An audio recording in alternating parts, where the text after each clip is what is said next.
আসসালামু আলাইকুম বন্ধুরা, আশা করি আপনারা সকলেই ভালো আছেন। একদা হজরত আব্দুল কাদের জিলানী রহমতুল্লাহি আলাইহি ওয়াসাল্লামের পিতা আবু সালিম মুসা রহমতুল্লাহি আলাইহি ভ্রমণের উদ্দেশ্যে দেশের বাহিরে রওনা করলেন। দীর্ঘ পথ অতিক্রম করার পর তিনি প্রবাসে এসে পৌঁছালেন। এসে পৌঁছানোর পর তিনি দেখলেন তার সকল খাদ্য সামগ্রী শেষ হয়ে গেছে। তিনি খুব কষ্টে দিন কাটাতে লাগলেন। আবু সালিম মুসা রহমতুল্লাহি 4 দিন অনাহারে থাকার পর একটি নদীর তীরে বসে ক্লান্তি দূর করার জন্য বিশ্রাম করছিলেন। একসময় তার খুব ক্ষুধার জ্বালা অনুভূত হতে লাগল।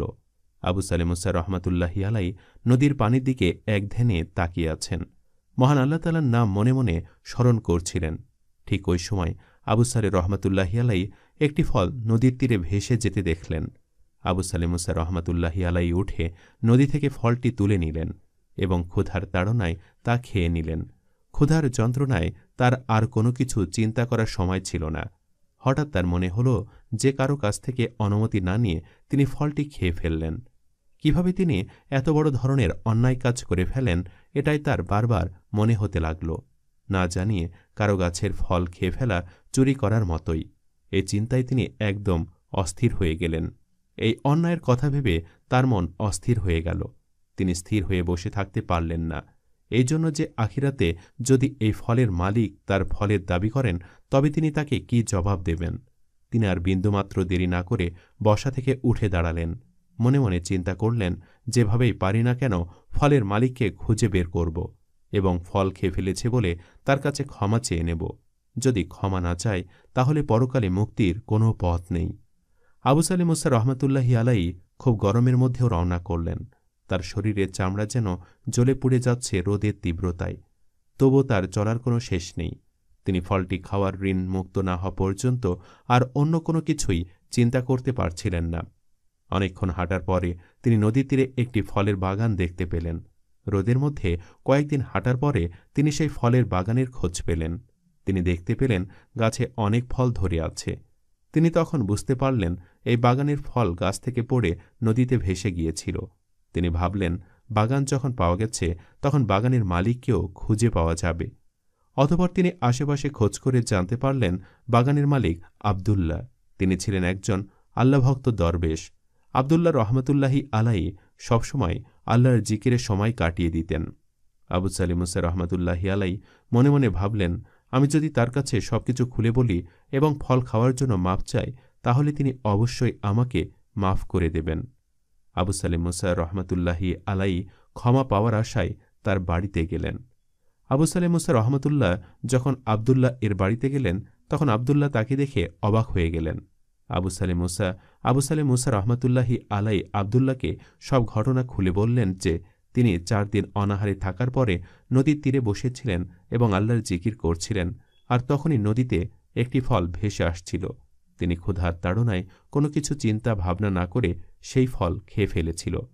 ক্ষুধার জ্বালা নিভৃত হওয়ার পরে আমি অনুশোচনায় ভুগছিলাম যে আমি কারো অনুমতি না নিয়ে সেই ফল খেয়ে ফেলেছি, আর সেই অনুশোচনায় আমি ফলের মালিককে খুঁজতে বের হলাম। দীর্ঘ পথ অতিক্রম করার পরে যখন আমি বাগানটি খুঁজে পেলাম, তখন আমি আশেপাশে খোঁজ করে বাগানের মালিক আপনার সন্ধান পেলাম। আমি অন্যায় করেছি। আমি আপনাকে না বলে আপনার গাছের ফল খেয়ে ফেলেছি। আপনি আমাকে ক্ষমা করে দিন। আর আপনি যদি আমাকে ক্ষমা না করেন, তাহলে আমি এই অপরাধের পাপ হতে কিছুতেই মুক্তি পাব না। ফলে আমি আমার আল্লাহ তাআলার কাছে অপরাধী হয়ে যাব। তাই আমি আপনাকে করজোড়ে বলছি, আপনি দয়া করে আমাকে ক্ষমা করে দিন। আবু সালিম মুসা রহমতুল্লাহি আলাইর করুণ আবেদনে আবদুল্লাহর মন গলে গেলেও তিনি তা প্রকাশ করলেন না। তিনি কঠোর কণ্ঠে বললেন, হে বিদেশি যুবক, এই পৃথিবীর নিয়ম হল, এই পৃথিবীর বাসিন্দারা তাদের প্রিয় জিনিসের মায়া ত্যাগ করতে পারেন না। আমি আমার বাগানের ফলের দাবি ত্যাগ করতে পারব না। এই ফল আমার কাছে মহামূল্যবান। এখন বলো, আমি কিভাবে এর দাবি ছাড়তে পারি? তুমি শুধু শুধু আমার কাছে প্রার্থনা করছ। হযরত আবদুল্লাহ এমন কথা শুনে আবু সালিম মুসা রহমতুল্লাহি আলাই ভয়ে অস্থির হয়ে গেলেন। মুসা রহমতুল্লাহি আলাই কাঁদতে লাগলেন। তার কান্না দেখে হযরত আবদুল্লাহর মন গলে গেল, কিন্তু তারপরেও তিনি তার দাবিতে অটল রইলেন। আবু সালিম মুসা রহমতুল্লাহ তখন জিজ্ঞাসা করলেন, তাহলে আমি আমার এই অপরাধ কিভাবে ক্ষমা পেতে পারি? আপনি আমাকে ক্ষমা না করলে আমি কিভাবে কিয়ামতের দিন এই পাপ নিয়ে আল্লাহর সামনে দাঁড়াব? হজরত আবদুল্লাহ তাকে বলল, আমি তোমাকে একটি পরামর্শ দিতে পারি। ইচ্ছে করলে তুমি আমার সেই পরামর্শ গ্রহণ করতে পারো। আমার পরামর্শ হল, তুমি আজ থেকে ভৃত্য হিসেবে 12 বছর কাজ করবে। তোমার কাজকর্ম দেখে আমি 12 বছর পর বিবেচনা করব যে তোমাকে ক্ষমা করা যাবে কিনা। সত্যি যদি তুমি আমার মন জয় করতে পারো, তাহলে আমি তোমাকে ক্ষমা করে দেব।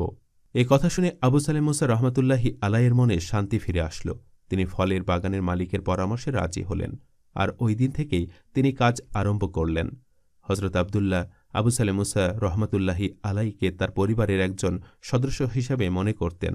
তিনি আবু সালেম মুসা রহমতুল্লাহি আলাইকে তার জ্ঞান প্রদান করতে লাগলেন। মারিফতের কঠিন নিয়ম খুব যত্ন সহকারে শিক্ষা দিয়ে তার চরিত্র গঠনে সহায়তা করলেন। জ্ঞান সাধনা ও ইবাদতের মধ্য দিয়ে আবু সালেম মুসা রহমতুল্লাহি আলাইয়ের 12টি বছর কেটে গেল। আবু সালেম মুসা রহমতুল্লাহি আলাই আগে থেকেই সচ্চরিত্রের অধিকারী ছিলেন। হজরত মুসা রহমতুল্লাহ আবদুল্লাহকে প্রশ্ন করলেন, হুজুর, এখন তো আমার 12টি বছর শেষ হয়েছে, তাহলে আপনি আমার ফল খাওয়ার অপরাধ ক্ষমা করেছেন তো? হজরত আবদুল্লাহ আবু মুসা সালে রহমতুল্লাহি আলাইকে বললেন, তুমি কি ভুলে গিয়েছ আমি তোমাকে বলেছিলাম যে 12 বছর তুমি আমার সেবা করে আমার মন জয় করতে পারলে তবে আমি তোমাকে ক্ষমা করে দেব। এখন তুমি যদি সত্যিই ক্ষমা পেতে চাও, আমার আরও একটি প্রস্তাব তোমাকে পালন করতে হবে।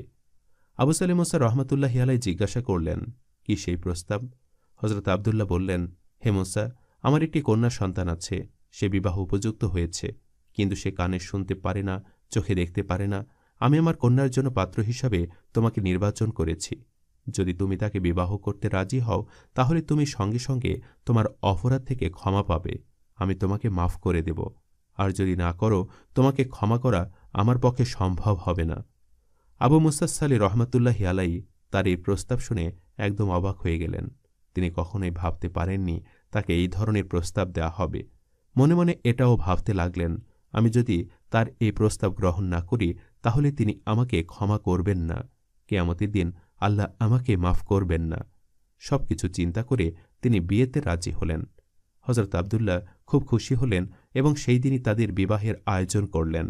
বিবাহের কাজ সম্পূর্ণ হওয়ার পর আবু সালেম মুসা রহমতুল্লাহি আলাই যখন বাসর ঘরে ঢুকলেন, তখন তিনি দেখতে পেলেন যে খুবই সুন্দরী একজন মেয়ে সেখানে বসে আছে। তার হাত পা চোখ কান সবই ঠিকঠাক আছে। আবু সালেম মুসা রহমতুল্লাহি আলাই খুব চিন্তাগ্রস্ত হলেন। তিনি ভাবতে লাগলেন, তার শ্বশুরটাকে কি বলে বিবাহ দিলেন, আর এখন তিনি কি দেখছেন। তিনি ভাবলেন তিনি ভুল করেছেন। তিনি ঘর থেকে বের হওয়ার জন্য প্রস্তুত হলেন, আর তখনই তার শ্বশুর ঘরের ভেতরে ঢুকলেন এবং মুসা সালে রহমতুল্লাহি আলাইকে বললেন, আমি জানি তুমি অনেক বেশি দ্বিধাদ্বন্দ্বে আছো, কিন্তু দ্বিধাদ্বন্দ্বের কিছু নেই। এই মেয়েটি আমার কন্যা, আর সে এখন থেকে তোমার স্ত্রী। আমি তাকে খোড়া বলেছি এই জন্য যে কারণ আজ পর্যন্ত সে হেঁটে কোনো পরপুরুষের কাছে যায়নি। আমি তাকে বোবা বলেছি এই জন্য যে আজ পর্যন্ত তার মুখের কথা কোনো পরপুরুষ শুনেনি। আর আমি তাকে বধির বলেছি এই জন্য যে কারণ সে আজ পর্যন্ত কোনো পরপুরুষের গলা শুনেনি। তাকে এই জন্য অন্ধ বলেছি যে সে এখন পর্যন্ত কোনো পরপুরুষ তার চোখ দিয়ে দেখেনি। অতএব তোমার কাছে আমি আমার কন্যার যে অবস্থা বর্ণনা করেছিলাম তা একেবারেই মিথ্যা নয়। তবে তোমার মনে প্রশ্ন জাগতে পারে, আমি তোমাকে পরিষ্কারভাবে না বলে কেন এভাবে ঘুরিয়ে বললাম? তুমি প্রথম যেদিন আমার কাছে ফল খাওয়ার অপরাধ স্বীকার করতে এসেছিলে, সেদিন থেকে তোমাকে আমার পছন্দ হয়েছিল। তারপর ধীরে ধীরে তোমার স্বভাব চরিত্র আমার এত বেশি ভালো লেগেছে যে আমি তখনই ঠিক করে নিয়েছিলাম আমার কন্যার জন্য একমাত্র উপযুক্ত তুমি। আর তোমাকে পরীক্ষা করার জন্য আমি আমার কন্যার বর্ণনা তোমাকে এইভাবে দিয়েছি, আর সেই পরীক্ষাতেও তুমি যোগ্যতার সহিত উত্তীর্ণ হয়েছ। আজ আমি অনেক বেশি খুশি, কারণ আল্লাহ তাআলা আমার মনের আশা পূর্ণ করেছেন। আবু সালেম মুসা রহমতুল্লাহি আলাই হজরত আবদুল্লাহর মুখে এরকম কথাবার্তা শুনে খুব খুশি হয়ে গেলেন। তিনি আল্লাহর দরবারে শুকরিয়া আদায় করতে থাকলেন। আবু সালেম মুসা রহমতুল্লাহি আলাই তার স্ত্রী ফাতিমাকে নিয়ে খুব সুখে শান্তিতে সংসার করতে লাগলেন। হজরত আবু সালেম মুসা রহমতুল্লাহি আলাই কৃষিকাজ করতেন ও পশুপালন করতেন, কিন্তু বহু সময় অতিক্রান্ত হওয়ার পরেও তাদের সংসারে কোনো সন্তান আসছিল না। আর এর জন্য তারা দুইজন মহান আল্লাহ রাব্বুল আলামিনের দরবারে কোনো ধরনের অভিযোগ করলেন না, কারণ আল্লাহ তাআলার প্রতি ছিল তাদের অগাধ বিশ্বাস। যখন উম্মে খায়ের ফাতিমা রহমাতুল্লাহি আলাইয়ের বয়স 50 পেরিয়ে 60 বছর হল, তারা দুইজনই এখন বৃদ্ধ। যৌবনকালে তারা সন্তানের জন্য যে আশা করেছিল এখন তা আর নেই, আর এই বয়সে এসে সন্তান ধারণ করাও একদম অসম্ভব। কিন্তু মহান আল্লাহ তাআলার কাছে সবই সম্ভব। বসন্তের আগমনের সাথে সাথে উম্মে খায়ের রহমাতুল্লাহি আলাই জানতে পারলেন যে তিনি গর্ভধারণ করেছেন। একদিন তারা দুইজন স্বপ্নে দেখলেন যে কেউ এসে তাদেরকে বলছে, হে পুণ্যবান দম্পতি, মহান আল্লাহ পাকের দান এক অমূল্য রত্ন তোমাদের গৃহে আগমন করবেন। তোমরা খুশি মনে সে রত্নের অপেক্ষায় সময় কাটাতে থাকো। গর্ভধারণের প্রথম দিন থেকেই তারা দুজন অনেক ধরনের স্বপ্ন দেখতে লাগলেন।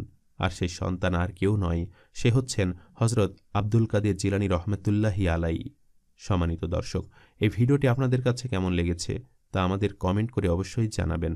আর সবাই আমাদের সাথেই থাকবেন এবং অনেক বেশি ভালো থাকবেন। আজ এই পর্যন্তই। আল্লাহ হাফেজ।